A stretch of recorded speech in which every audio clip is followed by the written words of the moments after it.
ಮೊದಲನೇದಾಗಿ ಹೆರಂಜಾಲು ಮತ್ತು ಹೆಗ್ಗೇರಿ ಗ್ರಾಮದ ಎಲ್ಲ ರೈತ ಬಾಂಧವರಿಗೆ ಮತ್ತೊಮ್ಮೆ ನಮ್ಮ ಕೃಷಿ ವಿಜ್ಞಾನ ಕೇಂದ್ರ ಬ್ರಹ್ಮವರ ಹಾಗೂ ಕಮತ್ಕೋಣೆ ವ್ಯವಸಾಯ ಸೇವಾ ಸಹಕಾರ ಸಂಘದ ಸೊಸೈಟಿಯಿಂದ ಈ ಒಂದು ಹೊರಾಂಗಣ ತರಬೇತಿ ಕಾರ್ಯಕ್ರಮಕ್ಕೆ, ಮಾಹಿತಿಯ ತರಬೇತಿ ಕಾರ್ಯಕ್ರಮಕ್ಕೆ ತಮಗೆಲ್ಲರಿಗೂ ಸ್ವಾಗತವನ್ನು ನಮ್ಮ ಕೇಂದ್ರದಿಂದ ಕೋರ್ತಾ ಇದ್ದೇನೆ.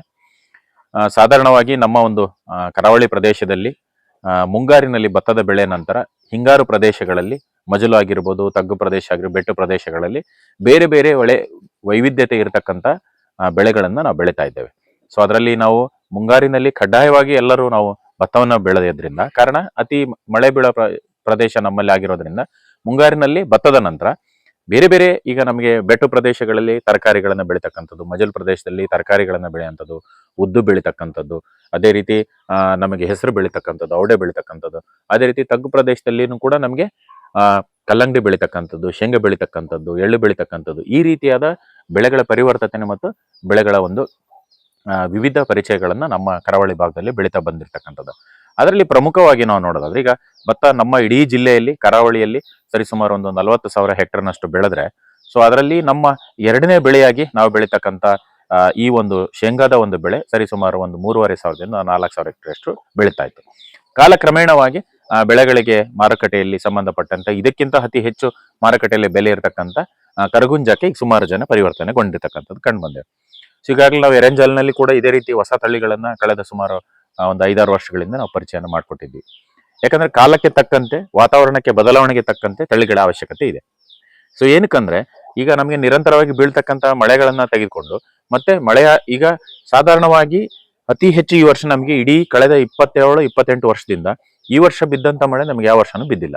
ಸರಿಸುಮಾರು 5,500 ಮಿಲಿಮೀಟರ್, ಆನ್ ಎನ್ ಆವರೇಜ್ ಒಂದು 5,000ದಿಂದ 300ರಿಂದ 400 ಮಿಲಿಮೀಟರ್ ಅಷ್ಟು ಮಳೆ ಬಿದ್ದಿದೆ. ಹಾಗಾಗಿ ಉಳಿಕೆ ತೇವಾಂಶದಲ್ಲಿ ನಾವು ಈ ಒಂದು ಬೆಳೆಯನ್ನು ಬೆಳೀತಕ್ಕಂಥದ್ದು, ಯಾವುದು ಶೇಂಗಾವನ್ನು ಬೆಳೀತಕ್ಕಂಥದ್ದು ನಮ್ಮ ಕರಾವಳಿಯಲ್ಲಿ ವಿಶೇಷತೆ ಅಂದ್ರೆ ಉಳಿಕೆ ತೇವಾಂಶ. ಅಂದ್ರೆ ಮಳೆ ಬಿದ್ದಾದ್ಮೇಲೆ ಯಾವುದೇ ರೀತಿಯಾಗಿ ಕೃತಕವಾಗಿ ಅದಕ್ಕೆ ನೀರು ಕೊಡದಲೆ ಆ ಉಳಿದಿರ್ತಕ್ಕಂಥ ತೇವಾಂಶದಲ್ಲಿ ನಾವು ಶೇಂಗಾವನ್ನು ಬೆಳೀತಕ್ಕಂಥದ್ದು. ಹಾಗಾಗಿ ಅವಧಿಗಳನ್ನ ಪರಿಗಣಿಸಿ ಫೆಬ್ರವರಿ ಕೊನೆಯ ವಾರದವರೆಗೂ ಕೂಡ ತೇವಾಂಶ ಇರೋದ್ರಿಂದ ಅಷ್ಟು ಅಂದ್ರೆ 100ರಿಂದ 110 ದಿವಸದ ಒಳಗಡೆಗೆ ಇರತಕ್ಕಂಥ ತಳಿ ಅವಶ್ಯಕತೆ ನಮ್ಮ ಕರಾವಳಿ ಭಾಗಕ್ಕೆ ಇದೆ. ಅದನ್ನು ಪರಿಗಣಿಸಿ ನಾವು ಕಳೆದ ಸುಮಾರು ವರ್ಷಗಳಿಂದ ಈಗಿರ್ತಕ್ಕಂಥ TME2 ಸುಮಾರು ಜನ ರೈತರು ಆಲ್ರೆಡಿ ಅದನ್ನ ಒಗ್ಗೂಡಿಸ್ಕೊಂಡು ಆ ತಳಿ ತುಂಬಾ ಈ ಭಾಗದಲ್ಲಿ ಪ್ರಚಲಿತವಾಗ್ತಾ ಇರೋದ್ರಿಂದ ಅದು ಈಗ ಆಲ್ರೆಡಿ ಮಾರುಕಟ್ಟೆಯಲ್ಲಿ ಸಬ್ಸಿಡಿ ಮುಖಾಂತರ ರೈತರಿಗೆ ಸಿಗೋದು ತುಂಬಾ ವಿರಳವಾಗಿರೋದ್ರಿಂದ ಅದನ್ನ ಗಮನದಲ್ಲಿಟ್ಕೊಂಡು ಅದಕ್ಕೆ ಪರ್ಯಾಯವಾಗಿ ಕೆಲವೊಂದಿಷ್ಟು ತಳಿಗಳನ್ನು ಈಗಾಗಲೇ ನಾವು ಪರಿಚಯ ಮಾಡಿಕೊಟ್ಟಿದ್ದೇವೆ. ಸೊ ಅದರಲ್ಲಿ G252 ಅಂತ ಬಂತು, ICG 91114 ಅಪ್ ಟು ಶಿರೂರ್ವರೆಗೂ ಕೂಡ ಸಾಕಷ್ಟು ಕಾರ್ಯಕ್ರಮಗಳನ್ನ, ಕದ್ರಿ, ಲೇಪಾಕ್ಷಿ ಅಂತ ಎಲ್ಲ ತಳಿಗಳನ್ನ ಪರಿಚಯ ಮಾಡಿ ಸುಮಾರು K6 ಇರ್ಬೋದು, ಅದೇ ರೀತಿ K9 ಇರ್ಬೋದು, GPBD4 ಇರ್ಬೋದು, GPBD5 ಇರ್ಬೋದು, ಈ ರೀತಿ ಎಲ್ಲ ಹೊಸ ಹೊಸ ತಳಿಗಳನ್ನ ಆ ಹವಾಮಾನಕ್ಕೆ ಅನುಗುಣವಾಗ್ತಕ್ಕಂಥದ್ದು ಒಂದನ್ನು ನಾವು ಪರಿಚಯನ ಮಾಡಿಕೊಟ್ವಿ.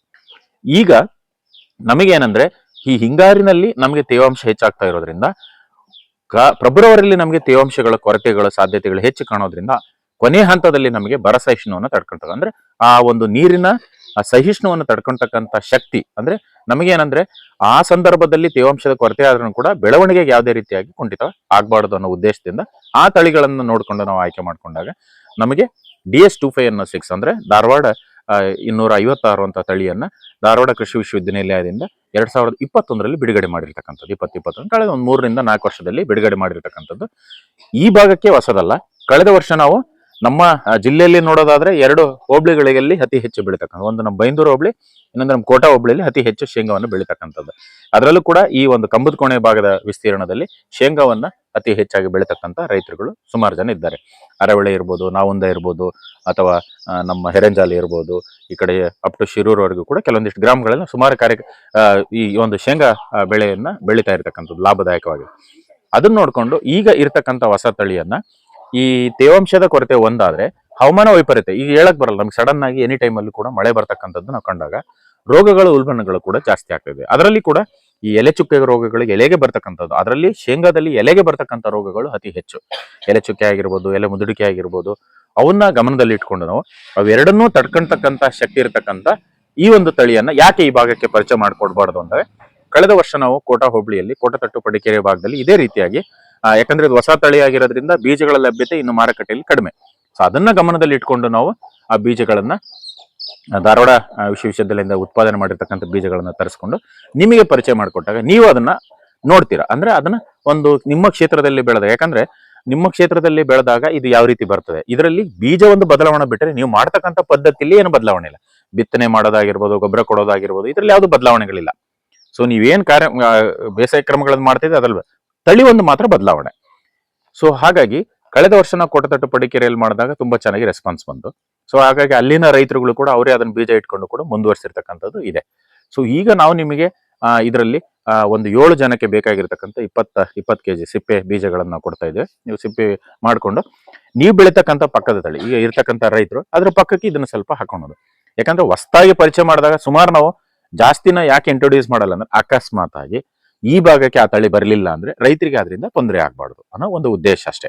ಅದನ್ನ ಗಮನದಲ್ಲಿ ಇಟ್ಕೊಂಡು ನಾವು ಸ್ವಲ್ಪ ಮಟ್ಟಿಗೆ ನಿಮ್ಗೆ ಒಂದು ಕೊಯ್ಲು ಇರ್ಬೋದು, 2 ಕೊಯ್ಲು ಇರ್ಬೋದು, 3 ಕೊಯ್ಲು ಇರ್ಬೋದು, ಬೀಜಗಳಿಗೆ ಅನುಗುಣವಾಗಂಗೆ ನೀವು ಅದನ್ನ ಬಿತ್ತನೆ ಮಾಡ್ಕೊಂಡು ನೋಡಿದ್ರೆ ನಿಮ್ಗೆ ಎಸ್ ಇದನ್ನ ನಾವು ಬೆಳೆದಾದ್ಮೇಲೆ ನಾವು ಬಂದು ವಿಜ್ಞಾನಿಗಳ ತಂಡ ನೋಡಿ ಎಸ್ ಈ ಭಾಗಕ್ಕೆ ಇದು ಸೂಕ್ತ ಆಗ್ತದೆ ಅಂತ ಹೇಳಿದಾಗ ಇಲ್ಲಿನ ಒಂದು ರೈತ ಸಂಪರ್ಕ ಕೇಂದ್ರಕ್ಕೆ ನಾವು ಇದನ್ನ ಸಜೆಸ್ಟ್ ಮಾಡಬಹುದು ಇಲಾಖೆ ಮುಖಾಂತರ. ಇಲ್ಲ ಆ ಭಾಗದಲ್ಲಿ ಈ ಹೊಸ ತಳಿಗಳು, ಯಾಕಂದ್ರೆ ಇಲಾಖೆಯಿಂದ ನಿಮಗೆ ಬಂದಿರತಕ್ಕಂಥ ಬೀಜಗಳನ್ನು ಮಾತ್ರ ಸರಬರಾಜು ಮಾಡ್ತಾರೆ. ಆದ್ರೆ ಯಾವ ತಳಿಗಳು ಈ ಭಾಗಕ್ಕೆ ಸೂಕ್ತ ಅನ್ನೋದನ್ನು ನಾವು ಕೃಷಿ ವಿಜ್ಞಾನ ಕೇಂದ್ರದಿಂದ ನಾವು ಪರಿಶೀಲನೆ ಮಾಡ್ತಕ್ಕಂಥದ್ದು, ಮುಂಚಾಣ ಕ್ಷೇತ್ರ ಪ್ರಯೋಗಗಳನ್ನು ಮಾಡ್ತಕ್ಕಂಥದ್ದು ಮಾಡ್ತೇವೆ. ಹಾಗಾಗಿ ನೀವುಗಳು ಒಂದು 7 ಜನಕ್ಕೆ, ಯಾಕಪ್ಪ ನಾವು ಒಬ್ಬರೇ ರೈತರಿಗೆ ಕೊಡಲು 7 ಜನ ಕೊಡ್ತೀವಿ ಅಂದ್ರೆ ಈಗ ಒಬ್ಬನ ರೈತನ ಬೇಸಾಯ ಕ್ರಮಗಳು ಬೇರೆ ಇರುತ್ತೆ, ಇನ್ನೊಬ್ಬನ ರೈತನ ಬೇಸಾಯ ಕ್ರಮಗಳು ಬೇರೆ ಇರುತ್ತೆ.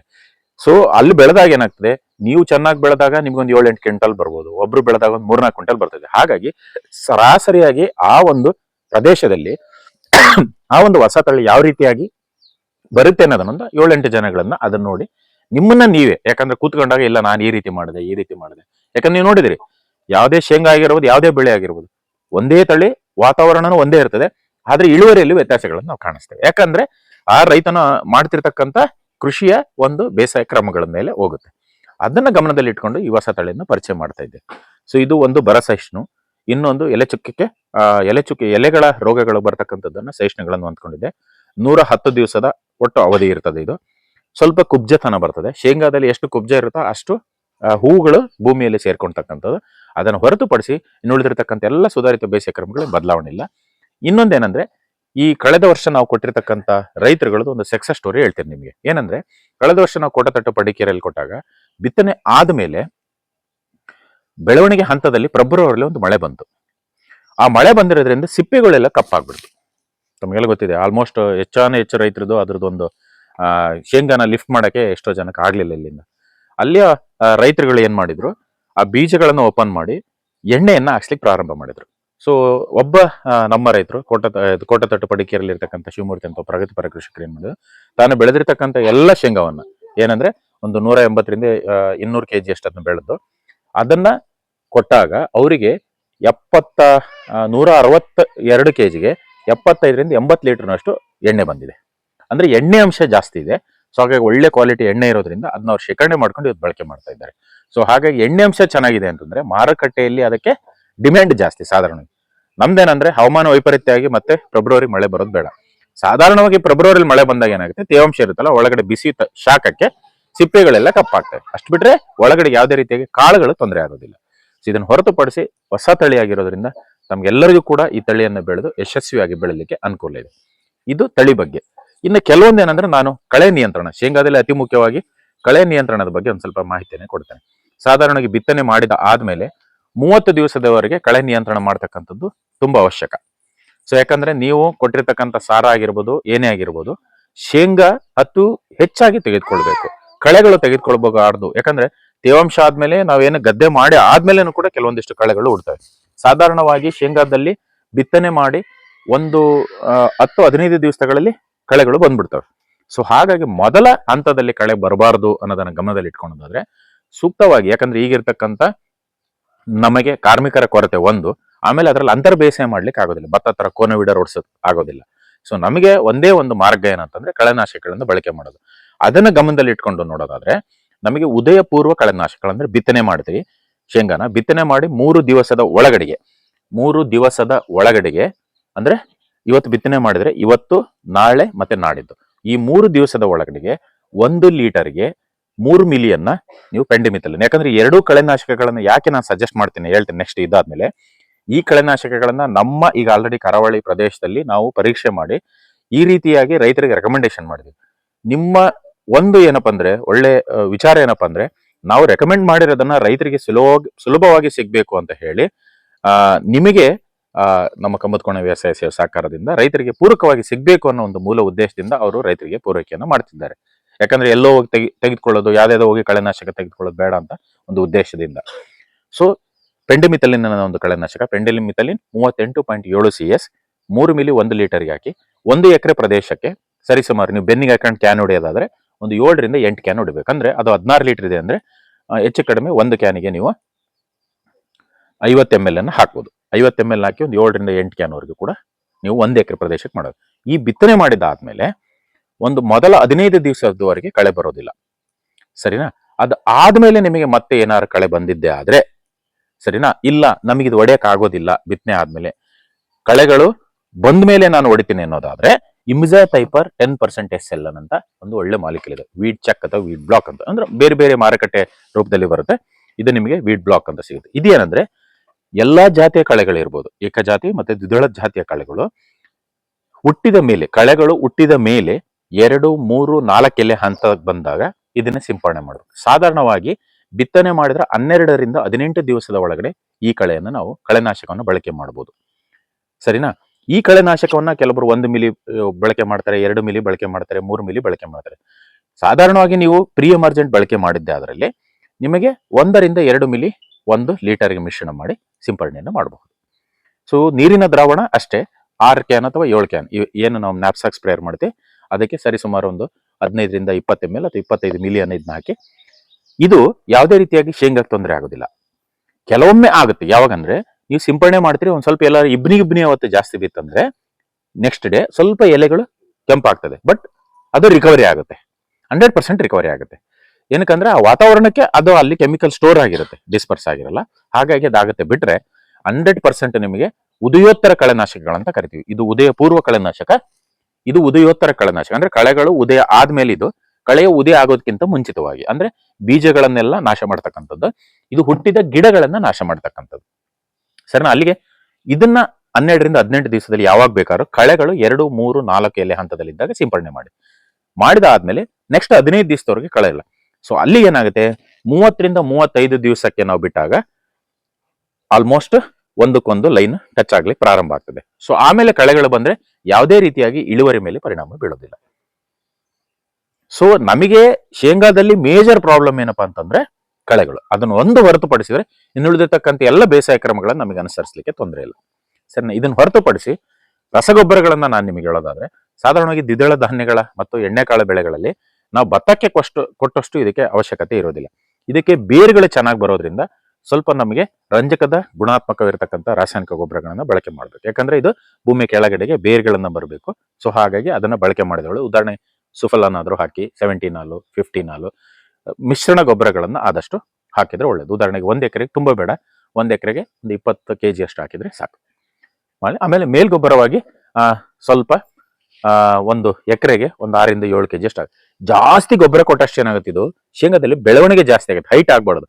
ಇದನ್ನ ಸೊಕ್ಸ್ಬೇಕಂತೆ ನಾವು. ಮೊದಲ 30 ದಿವಸದವರೆಗೆ ಎಷ್ಟು ಸೊಕ್ಕುತ್ತಲ್ಲ ಅಷ್ಟು ಗಿಡ ಕುಬ್ಜ ಆಗುತ್ತೆ. ಕುಬ್ಜ ಆದಷ್ಟು ಏನಾಗುತ್ತೆ, ಇವೆಲ್ಲ ಏನು ಹಳದಿ ಹೂಗಳೇನ್ ಬಿಡ್ತಾವಲ್ಲ ಅವೆಲ್ಲ ಭೂಮಿಗೆ ಹೋಗ್ಲಿಕ್ಕೆ ಸುಲಭವಾಗಿ ಸಿಗ್ಬೇಕು.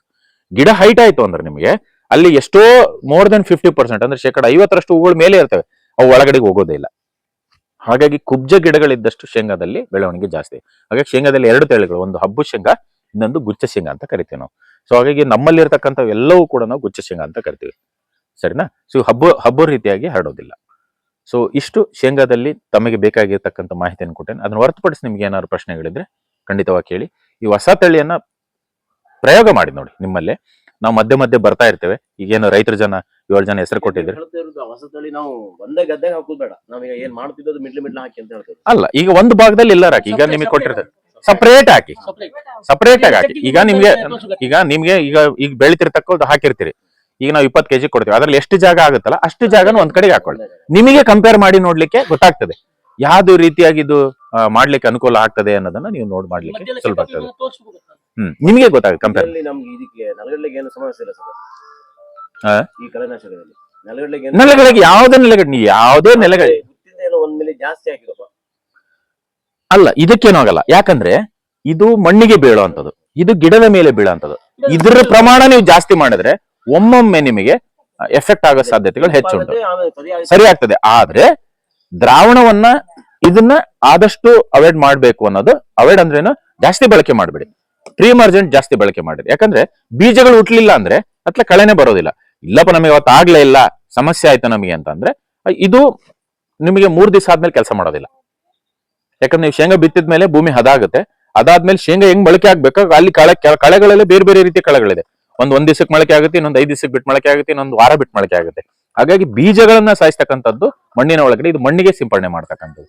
ಇದರಲ್ಲಿ ನಿಮಗೆ ಹೆಚ್ಚು ಕಡಿಮೆ 1 ml 2 ml ಒಂದ್ ಸ್ವಲ್ಪ ಹೆಚ್ಚು ಕಡಿಮೆ ಆದ್ರೆ ಟ್ಯಾಂಕ್ ಅಲ್ಲಿ ವ್ಯತ್ಯಾಸ ಆಗೋದಿಲ್ಲ. ಇದನ್ನ ಜಾಸ್ತಿ ಮಾಡಬೇಡಿ, ಸರಿನಾ? ಸಾಧಾರಣವಾಗಿ 1-1.5 ml ಅಷ್ಟು ಬಳಕೆ ಮಾಡಿದ್ರೆ ಸಾಕು. ತುಂಬಿ ಗಿಡ ಎಲ್ಲ ಹೋಗುತ್ತಾ? ಸಾಧಾರಣವಾಗಿ ಎಲ್ಲ ಕಳೆಗಳು ನಿಮಗೆ ಇವೆರಡನ್ನು ನಾವೇನಂತ ಕರಿತೀವಿ, ಸಾಧಾರಣವಾಗಿ ಏಕಜಾತಿ ದ್ವಿದಳ ಜಾತಿ ಎಲ್ಲ ಕಳೆಗಳು ನಿಮಗೆ ನಿರ್ವಹಣೆ ಆಗುತ್ತೆ.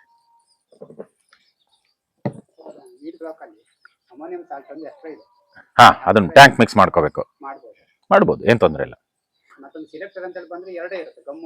ಹೌದೌದು, ಏನ್ ತೊಂದ್ರೆ ಇಲ್ಲ. ಅದು ಗೊತ್ತಾಗಿಲ್ಲ ಅಂದ್ರೆ ಏನಿಲ್ಲ, ಇದನ್ನ ನಾ ಹೇಳ್ತೀನಿ ಕೇಳಿ. ಈಗ ಎಲ್ಲಾ ತಂತ್ರಜ್ಞಾನನು ನಿಮ್ ಮೊಬೈಲ್ ಅಲ್ಲೇ ಇದೆ. ಆಡಮ್ ಏನಂತ ಹೊಡಿತಾರೆ, ಉದಾಹರಣೆಗೆ ಯಾವ್ದೋ ಕಂಪ್ನಿ ಹಾಕಿ ಇಮ್ಜಾಪೇಪರ್ 10% SL ಯೂಟ್ಯೂಬ್ ಅಲ್ಲಿ ಹೊಡಿರಿ, ಈ ದ್ರಾವಣವನ್ನು ಹೇಗೆ ತಯಾರಿ ಮಾಡ್ಕೋಬೇಕಂತ ಇದೇ ಬಂದ್ಬಿಡುತ್ತೆ ನಿಮ್ಗೆ, ಸರಿನಾ? ಈಗೆಲ್ಲ ತಂತ್ರಜ್ಞಾನ, ಯಾಕಂದ್ರೆ ಈಗ ಎಷ್ಟೇ ಹೇಳಿದ್ರೆ ನಿಮ್ ಆ ಟೈಮಲ್ಲಿ ಹೋಗಲ್ಲ. ನೀವು ಬಳಕೆ ಮಾಡಕ್ಕಾರ ಒಂದ್ಸಲ ಅದ್ರಲ್ಲಿ ನೋಡ್ಬಿಟ್ರೆ ಕ್ಲೀನ್ ವಿಡಿಯೋನೇ ಬರುತ್ತೆ ಎಲ್ಲ. ಹೌದೌದೌದು, ಅದಕ್ಕೆ ವಿಡಿಯೋ ನಾನು ಹೇಳೋದೇನು, ವಿಡಿಯೋ ನಿಮ್ಗೆ ಎಲ್ಲವೂ ಇದಾವೆ. ಕೃಷಿಗೆ ಸಂಬಂಧಪಟ್ಟಂತ ಈ ಕಳೆನಾಶಕಗಳ ಬಗ್ಗೆ ನೀವು ಯಾರು ಕಳೆನಾಶಕನ ಹೇಗೆ ರೆಡಿ ಮಾಡ್ಕೋಬೇಕು ಅನ್ನೋದನ್ನ ವಿಡಿಯೋ ನೋಡ್ಕೊಂಡ್ರೆ ಸಾಕು, 10 ನಿಮಿಷದಲ್ಲಿ ಗೊತ್ತಾಗುತ್ತೆ ನಿಮ್ಗೆ. ಯಾಕಂದ್ರೆ ಈಗೆಲ್ಲ ಏನ್ ಮಾಡ್ತಿದ್ದಾರೆ, 2 ಕೊಡ್ತಾರೆ. ಒಂದು ಅಮೋನಿಯಂ ಸಾಲ್ಟ್ ಅಂದ್ರೆ ಅಗಲಕಲೆ ಜಾತಿಗೆ, ಒಂದು ಸ್ಟಿಕ್ಕಿಂಗ್ ಏಜೆಂಟ್ ಅಂತ ಕೊಡ್ತಾರೆ, ಅಥವಾ ಅಡ್ಜುವೆಂಟ್ ಅಂತ ಕೊಡ್ತಾರೆ, ಅಂದ್ರೆ ಅದರ ಸ್ಪ್ರೆಡರ್ ಅಂತ ಕೊಡ್ತಾರೆ. ಅದನ್ನೆಲ್ಲವನ್ನು ಮಿಕ್ಸ್ಚರ್ ಅನ್ನ ಮಾಡೋದು ಡೌಟ್ ಆಗ್ಬಿಡುತ್ತೆ. ಕೆಲವೊಬ್ರು ಇದನ್ನಷ್ಟೇ ಹಾಕೊಂಡು ಸ್ಪ್ರೇ ಮಾಡ್ತಾರೆ, ಕೆಲವೊಬ್ರು ಇದನ್ನಷ್ಟೇ ಸ್ಪ್ರೇ ಮಾಡ್ತಾರೆ. ಅದಿಲ್ಲ, 3 ಮಿಶ್ರಣ ಮಾಡ್ಬೇಕು. ಹಾಕಿ ಅಷ್ಟೇ, ಅಷ್ಟು ಪ್ರಮಾಣ ಹಾಕಿ ಬಿಡೋದು. ಲಭ್ಯತೆ ಇದೆ ನಿಮ್ ಸೊಸೈಟಿಯಿಂದ, ಹಾಕ್ಬೋದು. DAP ಇನಿಷಿಯಲ್ ಸ್ಟೇಜ್ ಅಲ್ಲೇ, ಮೇಲ್ಗೊಬ್ಬರ ಕೊಡುವಾಗಿಲ್ಲ. DAP ಯಾವತ್ತು ಮೇಲ್ಗೊಬ್ಬರ ಕೊಡಬೇಡಿ. ಹಾ, ಬಿತ್ತನೆ ಮಾಡಕ್ರೆ ಸ್ವಲ್ಪ ಹಾಕೊಳ್ಳಿ, ತೊಂದ್ರೆ ಇಲ್ಲ. ನಮ್ಮ ಈ ಪ್ರದೇಶಕ್ಕೆ ಎಕರೆಗೆ 5 ರಿಂದ 10 kg ಮ್ಯಾಕ್ಸಿಮಮ್ ಅಂದ್ರೆ, ಸರಿನಾ? ಶೇಂಗಾಕ್ಕೆ ಆದಷ್ಟು ನಾವು ರಾಸಾಯನಿಕ ಗೊಬ್ಬರವನ್ನ ಮೊದಲನೇ ಹಂತದಲ್ಲಿ ಬಿತ್ತನೆ ಸಮಯದಲ್ಲಿ ಕಡಿಮೆ ಕೊಡಿ. ಬೆಳವಣಿಗೆ ಜಾಸ್ತಿ ಆಗ್ಬಿಡುತ್ತೆ. ಇಲ್ಲಾಂದ್ರೆ ಬೆಳವಣಿಗೆ ಜಾಸ್ತಿ ಆದ್ರೆ ನಿಮ್ಗೆ ಗಿಡ 30 ದಿವಸಕ್ಕೆ ಏನ್ ಮಾಡ್ಬಿಡುತ್ತೆ, 1 ಅಡಿ ದಾಟ್ಬಿಡುತ್ತೆ, ಸರಿನಾ? ಮೇಲ್ಗೊಬ್ಬರವಾಗಿ ಕೊಡಿ. ಉದಾಹರಣೆಗೆ ನೀವು ಈ ಪ್ರದೇಶದಲ್ಲಿ ಕೆಲವೊಬ್ರು, ಈಗ ನಾನು ಯಾವ್ದೋ ಹೆರೆಂಜಾಲಲ್ಲಿ ಮತ್ತೆ ನಮ್ಮ ಹಳಗೇರಿಯಲ್ಲಿ ಏನ್ ಮಾಡ್ತಿದ್ರು ರೈತರು, ನಮ್ಮ ಕಾರಂತರದ್ದು ಇರ್ಬೋದು, ಇಲ್ಲಿ ನಮ್ಮ ನರಸಿಂಹಣ್ಣವ್ರದ್ದು ಟೀಮ್ ಇದೆಯಲ್ಲ ಹೆರೆಂಜಲ್, ಅವರೆಲ್ಲ ಏನ್ ಮಾಡೋರು, ಬದು ಹೇರ್ಸ್ಬೇಕಾದ್ರೆ ಜಿಪ್ಸಮ್ ಹಾಕಿ ಕೊಡೋರು ಒಂದೊಂದ್ಸಲ. ನೀವು ಹಾಕ್ಬೇಕಾದ್ರೂ ಮಾಡಿ. ಈಗ ಸಾಧಾರಣವಾಗಿ ಇಲ್ಲ ಬುಡ ಹೇರಿಸ್ತಾರಲ್ಲ, ನೀವು 30 ದಿವಸಕ್ಕೆ ಯಾವಾಗ ಬುಡ ಹೇರಿಸ್ತಾರಲ್ಲ, ಆ ಟೈಮಲ್ಲಿ ಗೊಬ್ಬರ ಹಾಕಿ ಬುಡ ಏರ್ಸ್ಬಿಡಿ, ಸರಿನಾ? ಈ ಬಿತ್ತನೆ ಸಮಯದಲ್ಲಿ ಸ್ವಲ್ಪ ಕಡಿಮೆ ಮಾಡಿ. ಬಿತ್ತನೆ ಆಗಿ 25-30 ದಿವಸ ಪೆಗ್ಗಿಂಗ್ ಅಂದ್ರೆ ಏನು, ಭೂಮಿ ಒಳಗೆ ಹೋಗ್ಲಿಕ್ಕೆ ಶುರು ಆಗ್ತದಲ್ಲ, ಆ ಸಮಯದಲ್ಲಿ ಅದಕ್ಕೆ ಆಹಾರ ಜಾಸ್ತಿ ಬೇಕು. ಆಕ್ಚುಲಿ ಶೇಂಗಾಕ್ಕೆ ಹಾಕೋದಿಲ್ಲ,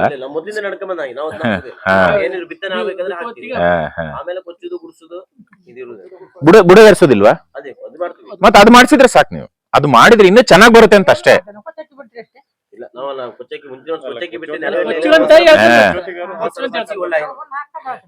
ಮಣ್ಣು ಹಾಕಿದ್ರೆ ಅದು ನಿಮ್ಗೆ ಇನ್ನೂ ಚೆನ್ನಾಗಿ ಬರುತ್ತೆ. ಸಾಧಾರಣ ಅದಕ್ಕೊಂದು ಸಪರೇಟ್ ಇದು ಮಾಡಿ ಒಂದು ಡಿವೈಸ್ ಮಾಡ್ಕೊಂಡಿದ್ದಾರೆ. ನಮ್ಮ ಅರವಳೆ ಭಾಗದಲ್ಲಿ ಇರ್ಬೋದು, ಇವತ್ತು ನರಸಿಂಹರ ಹತ್ರ ಇರ್ಬೇಕಂತ. ಬೇವಿನಿಂಡಿ ಎಲ್ಲ ಬೇಡ, ಅವಶ್ಯಕತೆ ಇಲ್ಲ. ಅದೇ ಬುಡ ಏರ್ಸ್ಲಿಕ್ಕೆ ಈ ರೀತಿ ಹಿಂಗೆ ಸಾಕು. ನೀವು ಆ ಟೈಮ್ ಏನ್ ಏರ್ಸಕ್ ಪ್ರಯತ್ನ ಮಾಡ್ತಿರಲ್ಲ, ಆ ಟೈಮಲ್ಲಿ ಸ್ವಲ್ಪ ಬುಡ ಗೊಬ್ಬರ ಹಾಕಿ ಅದು ಸೀದಾ ಬುಡಕ್ಕೆ ಬೀಳೋದ್ರಿಂದ ಕಾಯಿಗಳಿಗೆ ಎಷ್ಟು ಬೇಕೋ ಅಷ್ಟು ಆಹಾರ ಚೆನ್ನಾಗಿ ಸಿಗುತ್ತೆ ಅಷ್ಟೇ. 100% ಆಗುತ್ತೆ. ತೇವಾಂಶ ಇರೋದ್ರಿಂದ ಕರಗುತ್ತೆ, ಅದು ಏನ್ ತೊಂದರೆ ಇಲ್ಲ. ಸುಣ್ಣಕ್ಕಿಂತ ಜಿಪ್ಸಮ್ ಒಳ್ಳೇದು.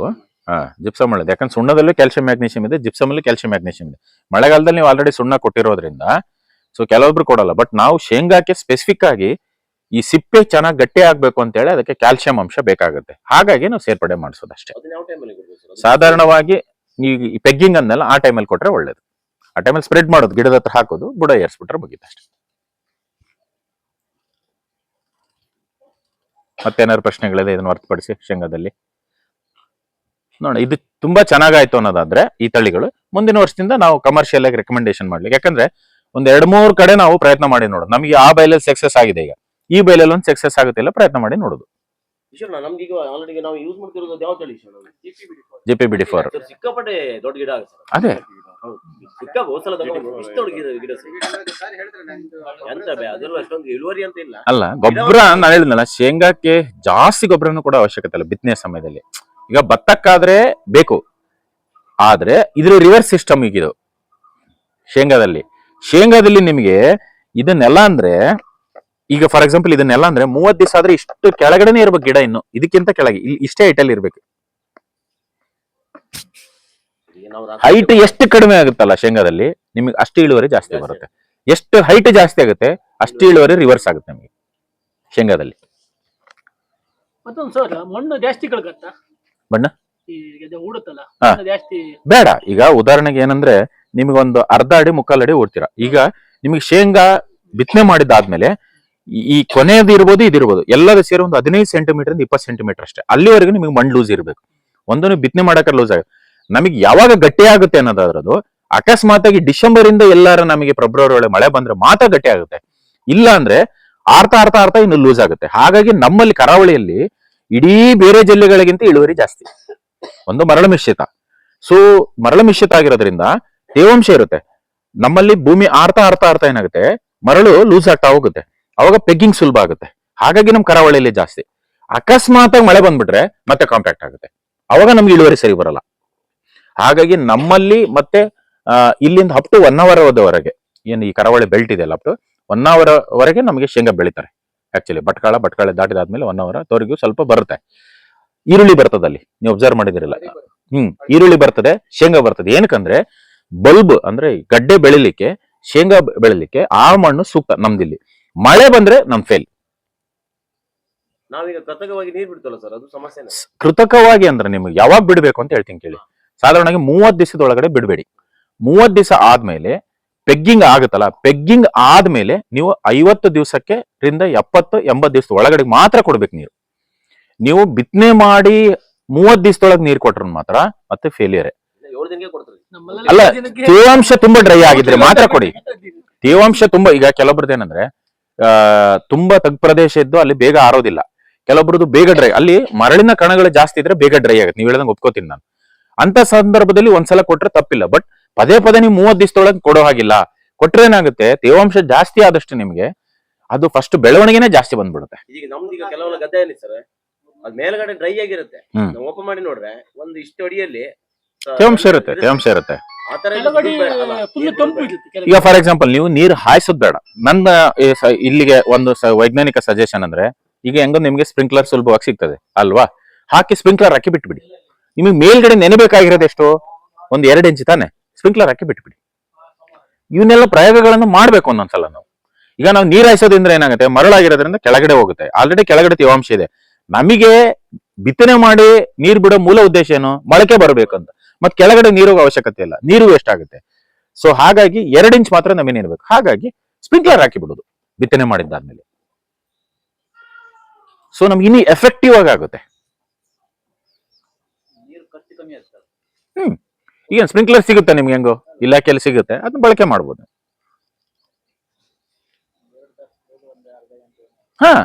Sprinkler the best. ಎಲ್ಲಿವರೆಗೂ, 30 ದಿವಸದವರೆಗೆ. 30 ದಿವಸ ಆದ್ಮೇಲೆ ಮತ್ತೆ ಸ್ಪ್ರಿಂಕ್ಲರ್ ಹಾಕಂಗ ಹೂವೆಲ್ಲ ಉದುರು ಬಿಡುತ್ತೆ.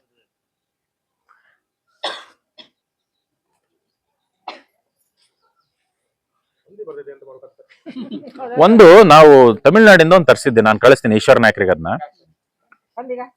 ಹೇಳ್ತೇನೆ. ಯಾಕಂದ್ರೆ ನಾವು ಮೆಕ್ಕೆಜೋಳಕ್ಕೆ ಒಂದ್ಸಲ ಪ್ರಯತ್ನ ಮಾಡಿ ನೋಡಿದ್ವಿ, ಕೆಲವೊಬ್ರು ರೈತರಲ್ಲಿ ಎಫೆಕ್ಟಿವ್ ಆಗಿದೆ. ಒಂದು ನಿಮಗೆ ಕಳಿಸ್ತೇನೆ ತಮಿಳ್ನಾಡಿಂದ. ವಿಶೇಷವಾಗಿ ಈ ನೆಲಗಡಲೆ ಅಂತದ್ಕಿಂತ ಮುಸ್ಕಿನ ಜೋಳದಲ್ಲಿ ಅದನ್ನ ಪ್ರಯತ್ನ ಮಾಡಿದ್ದಾರೆ. ಅದು ಒಂದು ಹೊಲದ ಸುತ್ತಲುವ ಬೌಂಡ್ರಿ ಹಾಕಿ ಒಂದು ದಾರದ ಕಟ್ಟಿ ಒಂದು ಸಣ್ಣ ಬಾಕ್ಸ್ ಬರುತ್ತೆ. ಆ ಬಾಕ್ಸ್ ಅಲ್ಲಿ ಆ ಕೆಮಿಕಲ್ ಹಾಕಿ ಇಡಬೇಕು, ಸ್ಮೆಲ್ ಬರಲ್ಲ ಅದು. ಸರಿನಾ? ನಿಮಗೆ ಯಾವಾಗ ಬರಬೇಕು ಅಂದ್ರೆ, ಸಾಧಾರಣವಾಗಿ ಅದು ಕಾಳು ಕಟ್ಟಿ ಸ್ವಲ್ಪ 60 ದಿವಸದ ಮೇಲೆ ಶುರುವಾಗ್ತದಲ್ವಾ, ಆ ಸಮಯದಲ್ಲಿ ಅದು ಕಟ್ಟಿದ್ರೆ ಒಂದು 15-20 ದಿವಸದವರೆಗೆ ಆ ಸ್ಮೆಲ್ಲಿಗೆ ಬರೋದಿಲ್ಲ. ಈಗ ಸ್ಟಾರ್ಟಿಂಗು ಮಾಡ್ಕೊಳ್ಳಿ, ತೊಂದ್ರೆ ಇಲ್ಲ. ಹಾಗಾದ್ರೂ ಮಾಡಿ.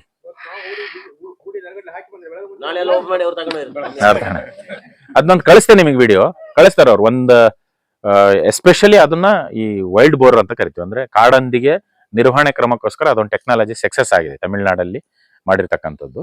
ಸಕ್ಸಸ್ ಆಗಿದೆ ಅದು. ನಮ್ಮಲ್ಲಿ ಒಂದ್ಸಲ ಬತ್ತಕ್ ಮಾಡಿದ್ವಿ ನಾವು, ಇಲ್ಲೇ ಬ್ರಹ್ಮವರದಲ್ಲಿ ಸ್ವಲ್ಪ ಸಕ್ಸಸ್ ಕಾಣಿಸ್ತದು, ಸರಿನಾ. ಸೊ ಅದೇನಂದ್ರೆ ಆ ಸ್ಮೆಲ್ ಬರೋದ್ರಿಂದ ಸುತ್ತಲಕ್ಕೆ ಅದೊಂದು ಸ್ಮೆಲ್ಲಿಗೆ ಮಾತ್ರ ಹಂದಿಗಳು ಹತ್ರ ಬರೋದಿಲ್ಲ ಅಂತ ಅವರು ವೈಜ್ಞಾನಿಕವಾಗಿ ಕಂಡಿರ್ತಕ್ಕಂಥದ್ದು. Wild borer management. ನಾನು ನಿಮ್ಗೆ ಅದು ವಿಡಿಯೋ ಕಳಿಸ್ತೀನಿ, ಕಾಂಟ್ಯಾಕ್ಟ್ ನಂಬರ್ ಕಳಿಸ್ತೀನಿ, ಅವ್ರು ಕಾಂಟ್ಯಾಕ್ಟ್ ಮಾಡಿ ನೀವು ಅಲ್ಲಿಂದ ಡೈರೆಕ್ಟ್ ಆಗಿ ತರಿಸ್ಕೊಂಡು ಪ್ರಯತ್ನ ಮಾಡಿ. ಸೊ ನಿಮ್ಮಲ್ಲಿ ಇಲ್ಲಿ ಒರ್ಲೆ ಸಮಸ್ಯೆ ಏನಾರು ಇತ್ತಾ? ಇಲ್ಲ, ಒರ್ಲೆ ಸಮಸ್ಯೆ ಇಲ್ಲ ಅಂದ್ರೆ ತೊಂದರೆ. ಯಾವಾಗ ಆಗುತ್ತೆ ಅದು ಅಂದ್ರೆ ನಿಮ್ಗೊಂದು ಫಸ್ಟ್ 15 days ಅಲ್ಲಿ ಎಲ್ಲೆಲ್ಲಿ ತೇವಾಂಶದ ಜಾಸ್ತಿ ಆಗುತ್ತಲ್ಲ, ಆ ಈ ಬಡ್ ನೆಕ್ ಇಲ್ಲಿ ಏನು ಗಿಡ ಬೆಳೀತಾ ಇರುತ್ತಲ್ಲ ಅಲ್ಲಿ ಮಾತ್ರ ನಿಮಗೆ ತೇವಾಂಶ ಜಾಸ್ತಿ ಆಗಿ ಸಾಯ್ತದೆ. ಅದಕ್ಕೆ ಒಂದು ಕೆಲಸ ಮಾಡ್ಬೋದು, ನೀವು ಬಿತ್ತನೆ ಮಾಡಕರನ್ನೇ ನೀವು ಅಂತ ಸಮಸ್ಯೆ ಜಾಸ್ತಿ ಇದೆ ಅಂದ್ರೆ ಒಂದು ಸೀಡ್ ಟ್ರೀಟ್ಮೆಂಟ್ ಮಾಡ್ಕೊಳ್ಳಿ, ತೊಂದರೆ ಇಲ್ಲ. ಬೀಜೋಪಚಾರವನ್ನ ಮಾಡ್ಬೋದು ಸಾಧಾರಣವಾಗಿ. ಈಗ ಇದಕ್ಕೆ ಬೀಜೋಪಚಾರ ಇರೋದಿಲ್ಲ, ಸಿಪ್ಪೆ ಸಮೇತ ಇರುತ್ತೆ. ಒಂದು ಬೀಜೋಪಚಾರ ಮಾಡಿ, ಅದು ಒಂದು ಕಾರ್ಬನ್ ಎಂಜೈಮ್ ಅಂತ ಸಿಗುತ್ತೆ, ರೋಗ ನಿಮ್ಮಲ್ಲಿ ಸಿಗುತ್ತಲ್ಲ, ಬಾವಿಸ್ಟಿನ್ ಇದೆ. ಸೊ ಬಾವಿಸ್ಟಿನ್ ಏನಿಲ್ಲ, 2 ಅಥವಾ 3 ಗ್ರಾಮ್ 1 kg ಬೀಜಕ್ಕೆ, ಇಲ್ಲ 4 ಗ್ರಾಮ್ 1 kg ಬೀಜಕ್ಕೆ ಹಾಕಿ ಬೀಜೋಪಚಾರ ಮಾಡಿ ಒಂದು 15-20 ನಿಮಿಷ ನೆರಳಲ್ಲಿ ಇಡೋದು, ಬಿತ್ತನೆ ಮಾಡೋದು ಅಷ್ಟೇ. ನಿಮ್ಮಲ್ಲಿ ಒರ್ಲೆ ಸಮಸ್ಯೆ ಇದ್ರೆ ಕ್ಲೋರೋಪೈರಿಪಸ್ ಅಂತ ಬರುತ್ತೆ, ಅದನ್ನ ಬೀಜೋಪಚಾರ ಮಾಡಿ ಹಾಕೋದು. ಅಷ್ಟನ್ನ ಹೊರತುಪಡಿಸಿ ಮತ್ತೆ ಮೇಲ್ಗಡೆ ಬಂತಂದ್ರೆ ಈಗ ಬೆನ್ನಿಗೆ ಹಾಕೊಳೋದು, ಮುಂದ್ಗಡೆ ಬೂಚ್ ತೆಗಿಯೋದು, ಗಿಡದ ಬುಡಕ್ಕೆ ಹಿಡ್ಕೊಂತ ಹೋಗೋದು. ಸೊ ಅವಾಗ ಏನಾಗುತ್ತೆ, ಈ ಕಾಂಡದಲ್ಲಿ ಕೊಳಿತಕ್ಕಂಥದ್ದು ರೋಗಗಳನ್ನ ನಿರ್ವಹಣೆ ಮಾಡ್ಲಿಕ್ಕೆ ಅದೊಂದು ಸೂಕ್ತ. ಈಗ ಸ್ಟಾರ್ಟಿಂಗ್ ಅಲ್ಲ ಸರ್, ಒಂದು 50 ದಿನ ಆದ್ಮೇಲೆ ಗಿಡ ಸಾಯ್ತು. ಅದೇ ನಿಮ್ಗೇನಾಗುತ್ತೆ, ಅಕಸ್ಮಾತ್ ಆಗಿ ತೇವಾಂಶ ಜಾಸ್ತಿ. ನಮ್ಮಲ್ಲಿ ಏನಂದ್ರೆ ಈ ಮರಳು ಮಿಶ್ರಿತ ಗದ್ದೆಯಲ್ಲಿ ಏನ್ ಗೊತ್ತಾ ಪ್ರಾಬ್ಲಮ್, ಮಳೆ ಬಿತ್ತು ಅಂತ ಅನ್ಕೊಳ್ಳಿ, ಸರಿನಾ. ಈಗ ನಮ್ದು ಕೂಲಿ ಇರುತ್ತೆ, ಹೀಟ್ ಆಗಿರುತ್ತೆ, ಸರಿನಾ. ಹೀಟ್ ಆಗ್ತಾ ಏನಾಗುತ್ತೆ, ಯಾವಾಗ್ಲೂ ಹೀಟ್ ಆದಾಗ ಮರಳು ಕಣಗಳು ಓಪನ್ ಆಗ್ತವೆ. ಮಳೆ ಬಿದ್ದ ತಕ್ಷಣ ಏನಾಗುತ್ತೆ, ಶಿಂಕ್ ಆಗುತ್ತೆ. ಶಿಂಕ್ ಆದ ತಕ್ಷಣ ಅಲ್ಲಿ ಒತ್ತಡ ಜಾಸ್ತಿ ಆಗುತ್ತೆ. ಒತ್ತಡ ಜಾಸ್ತಿ ಆಗೋದೇನು, ಬಿಸಿ. ಆ ಬಿಸಿ ಹಾವಿ ಆಗ್ಬೇಕಲ್ಲ, ಆ ಹಾವಿ ಆಗ್ಬೇಕಾದ್ರೆ ಅದು ಕಾಂಡ ಸಾಫ್ಟ್ ಇರುತ್ತಲ್ಲ, ಕೊರಿತದ ಅವಾಗ. ಅದಕ್ಕೆ ನಾವೆಂತ ಕರಿತೀವಿ, ಸಾಫ್ಟ್ ರಾಟ್ ಅಂತ ಕರಿತೀವಿ. ಅದನ್ನ ತೇವಾಂಶ ಇರುತ್ತೆ, ಆ ಬಿಸಿಲಿನ ತಾಪಕ್ಕೆ ಅಲ್ಲಿರ್ತಕ್ಕಂಥ ವಾತಾವರಣ ಏನಾಗುತ್ತೆ, ಉದಾಹರಣೆಗೆ ಆರ್ದ್ರತೆ ಅಂತ ಉಷ್ಣತೆ ಜಾಸ್ತಿಯಾಗಿ ಅಲ್ಲಿರ್ತಕ್ಕಂಥ ಫಂಗಸ್ಗಳು ಅಂದ್ರೆ ಶಿಲೀಂಧ್ರಗಳ ಆಕ್ಟಿವೇಶನ್ ಆಗಿ ಅಲ್ಲಿ ಆ ರಾಟಿಂಗ್ ಆಗ್ತಾ ಬರುತ್ತೆ. ಅದನ್ನ ನಿರ್ವಹಣೆ ಮಾಡ್ಲಿಕ್ಕೆ, ಹಂಗಾಗಿ ನಿಮ್ಗೇನಾದ್ರು ಮಳೆ ಬಂತು 2 ದಿವಸದಲ್ಲಿ ನಿಮಗೆ ಮತ್ತೆ ಬಿಸಿಲು ಶುರು ಆಯ್ತಂದ್ರೆ ಕಣ್ಣು ಮುಚ್ಕೊಂಡು ಫಸ್ಟ್ ಒಂದು ಕಾರ್ಬನ್ ಡೈಆಕ್ಸೈಡ್ ಮತ್ತು ಒಂದು ಮ್ಯಾನ್ಕೋಸೆಪ್ ಡ್ರೆಂಚ್ ಮಾಡ್ಬಿಡಿ. ನೀವು ಗಿಡ ಉಳಿಸ್ಕೊಂಡ್ರಿ ಅಂತಾನೆ ಅಲ್ಲಿಗೆ ಅರ್ಥ, ಇಲ್ಲ ಅಂದ್ರೆ ಆಗೋದಿಲ್ಲ. ಅದು ಯಾವಾಗ್ಲೂ ಅಷ್ಟೇ, ಜನವರಿ ಫೆಬ್ರವರಿ ಟೈಮಲ್ಲಿ ಅಪ್ಪಿತಪ್ಪಿ ಮಳೆ ನಿಮಗೆ ಒಂದು 15-20 ನಿಮಿಷ ಬಂದ್ರೂ ಕೂಡ ಒಂದು 10 to 20% ಲಾಸ್ ಆಗುತ್ತೆ. ಯಾಕಂದ್ರೆ ಅದು ಅಲ್ಲಿನ ಮಣ್ಣಿನಲ್ಲಿ ಕಣಗಳೆಲ್ಲ ಸಡನ್ ಆಗಿ ಆಕ್ಟಿವೇಶನ್ ಆಗಿ ತೇವಾಂಶ ಸಿಗುತ್ತೆ. ಬಟ್ ಎಲೆಗಳೆಲ್ಲ ಬಿದ್ದಿರ್ತವೆ ಕೆಲವೊಂದಿಷ್ಟು, ಒಳ್ಳೆ ಆಹಾರ ಸಿಗುತ್ತಲ್ಲ, ಬೇಗ ಕೊಳಲಿಕ್ಕೆ ಪ್ರಾರಂಭ ಆಗುತ್ತೆ ಅಷ್ಟೇ. ಈಗ DH-256 ಈಗ ಪರಿಚಯ ಮಾಡ್ತೀವಿ, ಇದೀಗ ಈ ವಾತಾವರಣಕ್ಕೆ ಏನಾಗೋದಿಲ್ಲ. ನಾವು ಪ್ರಯತ್ನ ಮಾಡ್ಬೇಕು ಅಂತಾನೆ ತಂದಿರೋದು. ಬಿಸಿಲಾಗಿರ್ಬೋದು ಅಥವಾ ಮಳೆನೇ ಜಾಸ್ತಿ ಬಂದ್ರೆ ಆಗಲ್ಲ ಅನ್ನೋದನ್ನ ನಾವು ಅದಕ್ಕೋಸ್ಕರನೇ ನಿಮ್ಮ ಕ್ಷೇತ್ರದಲ್ಲಿ ಪ್ರಯೋಗ ಮಾಡ್ತಾ ಇರೋದು. ಸೊ ನಾವು ಸಂಶೋಧನೆ ಮಾಡೋದು ಬೇರೆ, ರೈತರ ಕ್ಷೇತ್ರದಲ್ಲಿ ಬಂದು ವಾತಾವರಣ, ಈ ವರ್ಷ ವಾತಾವರಣ ಏನಿದೆ ನಮಗೆ ಗೊತ್ತಿಲ್ಲ. ಹೋದ ವರ್ಷ ಕಂಪೇರ್ ಮಾಡಿದ್ರೆ ಕಡಿಮೆ ಇತ್ತು, ಈ ವರ್ಷ ತೇವಾಂಶ ಜಾಸ್ತಿ ಇದೆ ಮಣ್ಣಿನಲ್ಲಿ, ನೋಡ್ಬೇಕು ಈ ವರ್ಷ. ಸೊ ಹಾಗಾಗಿ ಒಂದು 7 ಮೆಂಬರ್ ಅಲ್ಲಿ ಒಂದು 5 ಜನದಲ್ಲೂ ಸಕ್ಸಸ್ ಆದ್ರೆ ಎಸ್, ಈ ತಳಿ ಈ ಭಾಗಕ್ಕೆ ಸೂಕ್ತ. ಈಗ ನಾವು ಸೂಕ್ತ ಅಂತ ಹೇಳೋದು ಇಂಪಾರ್ಟೆಂಟ್ ಅಲ್ಲ, ನೀವು ಪ್ರಾತ್ಯಕ್ಷಿಕೆ ಮಾಡಿದಾದ್ಮೇಲೆ ನಿಮ್ಮ ಅನುಭವದ ಪ್ರಕಾರ ನೀವು ಸೂಕ್ತ ಅಲ್ಲ ಅನ್ನೋದನ್ನ ನಮ್ಗೆ ತಿಳಿಸ್ಕೊಡ್ಬೇಕಷ್ಟೇ. ನಮ್ಮಲ್ಲಿ ಕಡ್ಕೊಂಡಲ್ಲಿ ಒಂದು 4 ಇಂಚ್ ಮಣ್ಣು ಕಿತ್ತು ಹೊಡಿದ್ಮೇಲೆ ತನ್ನಷ್ಟಕ್ಕೆ ಡ್ರೈ ಬರುತ್ತೆ, ಗದ್ದೆ ತನ್ನಷ್ಟಕ್ಕೆ ಡ್ರೈ ಬರುತ್ತೆ, ತೇವಾಂಶ ಇಲ್ಲಿ ಉಳಿತಿಲ್ಲ. ನೀರು ಬಿಡ್ಬೇಕಾ 15 ದಿನದಲ್ಲೇ ಮತ್ತೆಲ್ಲ ನೀರು ಬಿಡ್ತಾರೆ. ಅಲ್ಲ, ನಾನು ಹೇಳಿದ್ನಲ್ಲ, ನಿಮ್ ನೋಡಿದ್ರೆ ಗೊತ್ತಾಗುತ್ತೆ. ಸಾಧಾರಣವಾಗಿ ನಿಮ್ಗೆ ಕೆಳಗಡೆ ಹೋಗುವಂತ ಅವಶ್ಯಕತೆ ಇಲ್ಲ. ಈ ಏನಂದ್ರೆ ನೀವು ನೀರ್ ಬಿಡ್ತೀರಿ, ಈಗ ಹವಾಮಾನ ವೈಪರೀತ್ಯದಿಂದ ಯಾವಾಗ ಮಳೆ ಬರ್ತಾ ಇದೆ, ನಮಗಂತೂ ಈ ವರ್ಷ ಅನ್ಎಕ್ಸ್ಪೆಕ್ಟೆಡ್ ಕೊಯ್ಲಲ್ಲಿ ಮಳೆ ಬಂದಿದೆ ಮೊನ್ನೆ. ನಾವು ಬರ್ತದೆ ಬಂದಿಲ್ಲ, ನಮ್ಗೆ ಬರುತ್ತದೆ ಹೆದರ್ಕೊಂಡ ವಿಷಯ ನಿಲ್ಸಿದ್ದೆ, ಬರ್ಲಿಲ್ಲ. ಒಳ್ಳೆ ರೀತಿಯಿಂದ ಎಲ್ಲ ಬಂತು. ಆ ಕಡೆಗೆ ನಮ್ಮಲ್ಲೆಲ್ಲ ಜಸ್ಟ್ ಯಾವಾಗ ಈಗ ಒಂದು ವಾರದ ಹಿಂದ್ಗಡೆ ಒಳ್ಳೆ ಮಳೆ ಬ್ರಹ್ಮವರದಲ್ಲಿ, ಒಂದು 15-20 ನಿಮಿಷ. ಹೌದು ಸರ್, ಮೊನ್ನೆ ಸಂಡೇ ಅಲ್ಲ, ಶನಿವಾರ ದೀಪೋತ್ಸವ ಆಯ್ತಲ್ಲ, ದೀಪೋತ್ಸವದ ದಿವಸ ಒಳ್ಳೆ ಮಳೆ ಬ್ರಹ್ಮವರದಲ್ಲಿ. ಆ ರೀತಿ ಆದಾಗ ಕೆಲವೇ ಪ್ಯಾಚ್ಗಳೆಲ್ಲ ಆಗ್ತದೆ. ಈಗ ಮಳೆ ಮುಂಚೆ ತರ ಅಲ್ಲ, ಈಗ ಬ್ರಹ್ಮವರ ಬಂದ್ರೆ ಬೈಂದೂರು ಬರುತ್ತೆ, ಈಗ ಎರಂಜಾಲೆ ಬಂದ್ರೆ ಹೆಗ್ಗೇರಿಗೆ ಬರಲ್ಲ, ಆ ಪರಿಸ್ಥಿತಿ ಬಂದಿದೆ ಈಗ ಮಳೆ. ಸೊ ಹಾಗಾಗಿ ನಮ್ ಜಾಗ್ರತೆಯನ್ನ ನಾವು ಮಾಡೋದು ಅಷ್ಟೇ. ಸೊ ಮತ್ತೇನು ಪ್ರಶ್ನೆಗಳಿಲ್ಲ ಅಂದ್ರೆ ಅವಕಾಶಕ್ಕಾಗಿ ತಮ್ಗೆಲ್ಲರೂ ವಂದಿಸಿ ಧನ್ಯವಾದಗಳನ್ನು ಹೇಳ್ತಾ ಇದ್ದೀನಿ.